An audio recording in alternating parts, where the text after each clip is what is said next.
They're very happy about what's happening. They won't have to go across borders, and you see the zigzag, and you have a fender made in Canada, you have something else made in Mexico.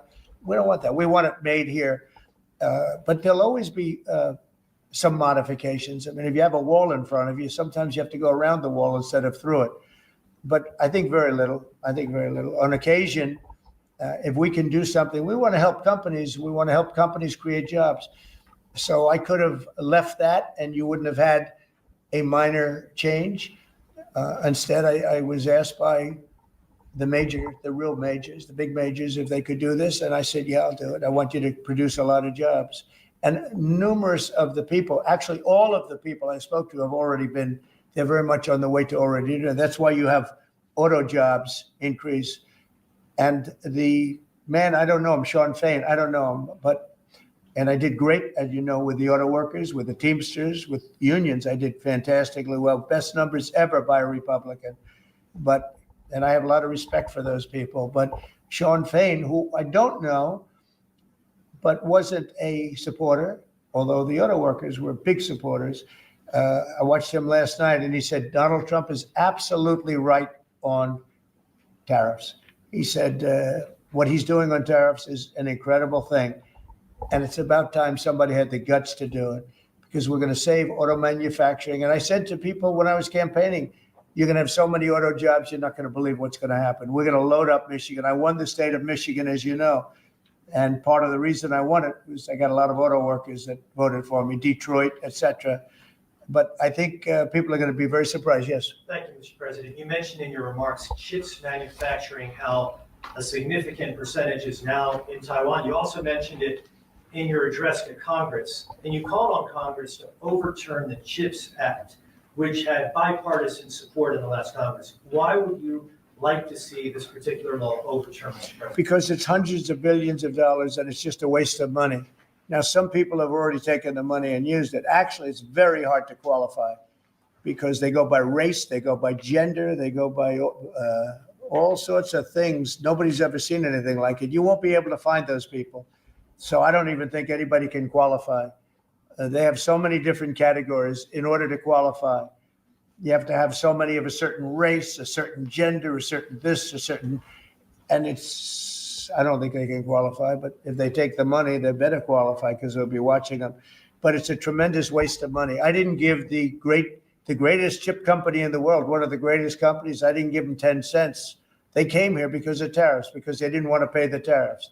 And they also came here because they like the results of the election, because they know that I'm very pro-business and pro-jobs. I mean, I'm pro-business, not for business sake. I'm pro-business because of jobs, because business is producing the jobs. Okay? Russia, if I may, President Putin is bombing Ukraine. Yeah. Do you still believe him when he tells you that he wants peace? Yeah, no, I believe him. I think we're doing very well with Russia. But right now they're bombing the hell out of Ukraine, I'm finding it more difficult, frankly, to deal with Ukraine.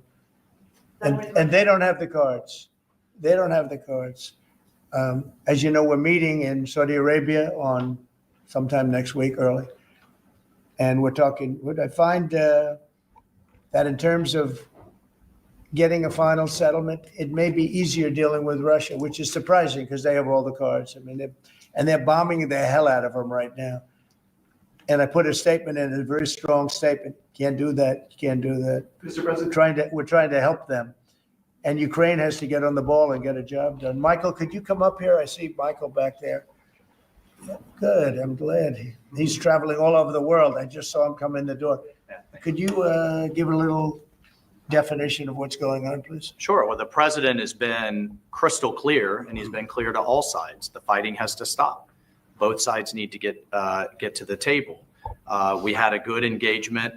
Both leaders have said only President Trump could do so, and only he has been able to do so. We had an initial engagement with the Russians. The Ukrainians had a great opportunity to bind our economies together through that mineral deal. Unfortunately, that didn't go so well, but we think we're going to get things back on track. Secretary Rubio, myself, and the Ukrainian delegation will be meeting in Saudi Arabia next week to get these talks back on track, get a ceasefire in place, and drive peace home under Mr. President Trump's Mr. leadership. President, you put out. I think both parties want to settle. I think if I wasn't president, this war would have had no chance of settlement, zero chance. But I think we're going to get it settled and stopped. We got to stop. They're losing on average 2,000 soldiers a week. That's a lot of soldiers. Do you agree, Peter? It's a lot of soldiers on both sides, I agree. Do you, Mr. President, think that Vladimir Putin is taking advantage of the U.S. pause right now on intelligence and military aid to Ukraine? No, I actually think he's doing what anybody else would do. I think he wants to get it stopped and settled, and I think he's hitting them harder than he's been hitting them. And I think probably anybody in that position would be doing that right now. He wants to get it ended, and I think Ukraine wants to get it ended, but I don't see it's crazy. They're taking tremendous punishment.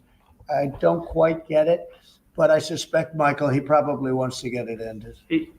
He does, Mr. President. The Russians are taking incredible losses on the front. As the president has They both said, are. this is a meat grinder of people, of material, of national treasure, and no one else has any solutions except to let this war continue forever. But I'll add, the president has had multiple conversations and a visit from President Macron of France, Prime Minister Starmer of the United Kingdom. We have the NATO Secretary General coming next week.